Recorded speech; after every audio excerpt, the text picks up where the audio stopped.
Alors l'affaire Luc Ferry, l'affaire DSK, l'affaire Georges Tron, d'aucuns estiment qu'aujourd'hui ce genre de climat profite à une personne. On écoute. Je crois que le Front National est dans une grande dynamique. Je pense qu'effectivement on pourrait assister demain à une vague bleu marine. Marine Le Pen, est-ce que c'est vraiment la grande bénéficiaire de ce climat délétère du moment ? Apparemment, puisque vous en parlez tout le temps.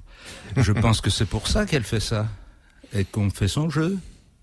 Je ne trouve pas que ce soit spécialement intéressant, ni spécialement génial ce qu'elle dit, et donc je comprends pas que tous les journalistes, chaque jour, nous fassent une tranche de Le Pen, sauf s'ils veulent vraiment lui faire de la promotion. En même temps, les électeurs portent de l'intérêt à ce qu'elle dit. Oui, mais ils n'ont élu personne. Non, ils n'ont élu personne. Enfin, alors, donc voilà.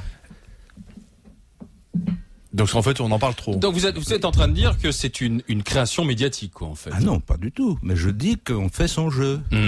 C'est pas une création médiatique, mais on lui donne une importance qui ne correspond pas à son importance réelle. Mais Marine Le Pen s'est dit aujourd'hui, moi, c'est la France et mes électeurs, c'est la France des clochers, la France catholique, la France blanche, la France qui ne veut plus des prières dans la rue, des prières musulmanes et qui ne veut pas des minarets. Donc, je ne l'ai pas beaucoup entendu déclarer que c'est la France catholique.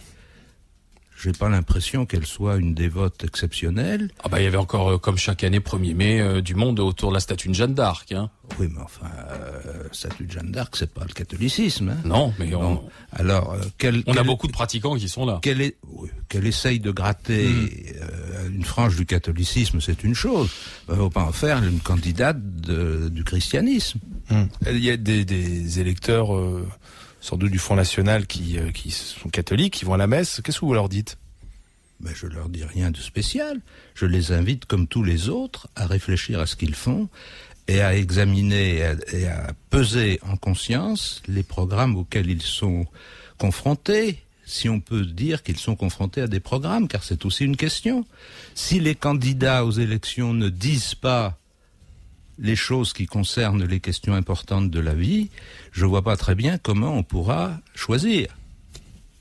Troisième extrait justement de la bande-son de l'actu, Monseigneur 23, c'est candidat à l'immigration, c'est candidat à la liberté, c'est candidat au travail. Je vais voir une autre vie pour travailler et pour savoir qu'est-ce que ça veut dire la liberté, la démocratie, pour vivre.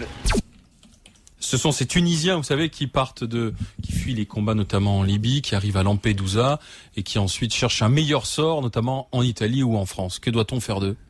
On doit essayer de les aider. Mais les aider, c'est pas forcément les garder.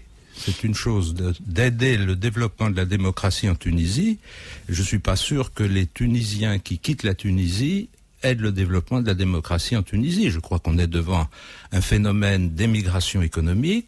Il y a un effondrement du travail touristique en Tunisie qui met sur le sable un certain nombre de gens et ils traversent la Méditerranée pour manger. Faut pas en faire une affaire de grande démocratie, parce que si c'est la démocratie qui a été rétablie en Tunisie, c'est pas le moment de foutre le camp. Ce serait plutôt le moment de s'y accrocher. Oui, sauf qu'eux, ils veulent du boulot. Hein. Donc on est devant un phénomène d'émigration la démocratie économique ne fait pas ordinaire. manger. Donc il faut pas charger affectivement leur immigration d'une défense de la démocratie qui n'a rien à voir dans la question. La question, c'est que ce sont des émigrés économiques et on est devant le cas courant que nous connaissons bien en Europe de l'émigration économique. Est-ce que l'Europe, et la France en particulier, accueillent bien ces immigrés ? Ça dépend ce que ça veut dire, bien accueillir. Non, je ne crois pas. Je crois que la France est un pays qui accueille beaucoup, statistiquement. Oui. En fait. Trop pour certains d'ailleurs. Peut-être, mais enfin, elle accueille beaucoup, elle naturalise beaucoup. Et donc, on ne peut pas dire qu'on n'accueille pas les immigrés.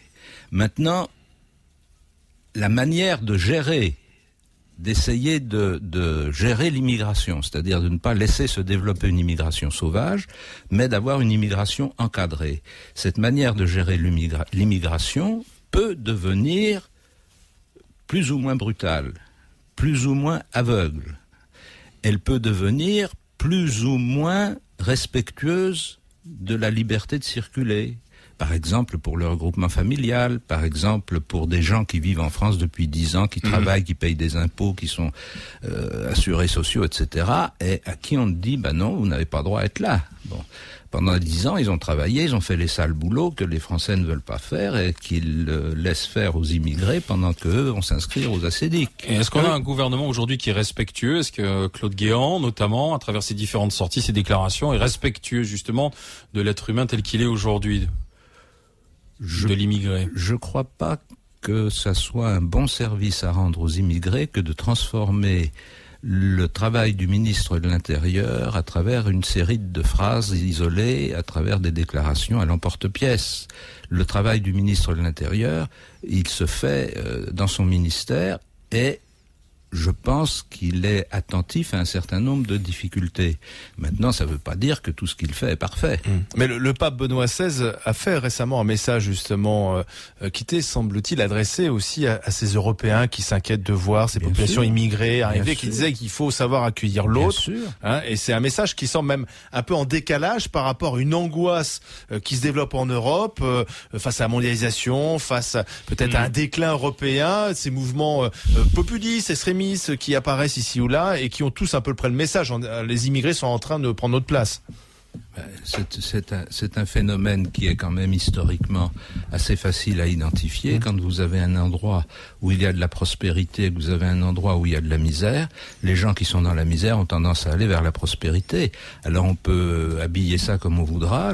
J'ai dit à plusieurs reprises, je veux bien le répéter une fois de plus, que je ne crois pas que l'Europe pourra maintenir une politique de forteresse assiégée.